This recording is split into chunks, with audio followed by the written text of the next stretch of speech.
Assalamualaikum and good evening to the judges and the audience. My name is Muhammad Haikalfitri bin Norhatta.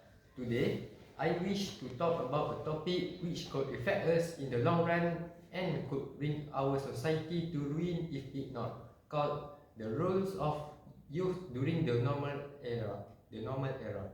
Youth is the most important stage of our life that builds our very character. The moral values and obligations that we are exposed to in our childhood may ultimately shape our future. Although youth or even just life itself flash by in a blink of an eye. But this is why the adults of today's generation must make sure today's youth is on the correct path before succumbing to the inevitable death. First and foremost, it is crucial for the youth to understand the importance of time. We, as a human being, easily forget that time passes by and wait for no one. Because to us, we still have all the time in the world. But do we? Most of our time must not be wasted on wasteful materialistic pleasure. It is okay to have fun once in a while, but it must not be the activity you spend most of the time in daily life. Most young people these days waste their time on things like playing games too long that their days are gone simply like that.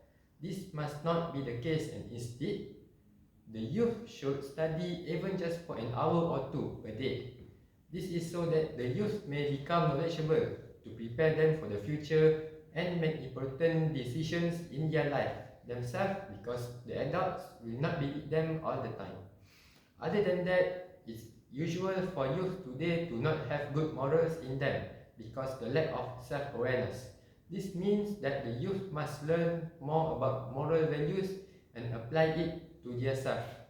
This is because having moral values such as discipline, courageous, and righteousness is great to move them taking actions against injustice. This can be easily put into practice by making our nation's leader such as Tunku Abdul Rahman as an idol to be followed as an example. In conclusion, youth is the phase where we as a human being are building our own identity. Hence, all it takes is one gentle push to move them in hope today's youth shall become good leaders in the future. Eventually, the youth will end up as adults in their generation and will have to educate their own youth before they also inevitably succumb to death, which is why we must be the starting point to create a beneficial cycle for our nation's future or even humanity's future as a whole.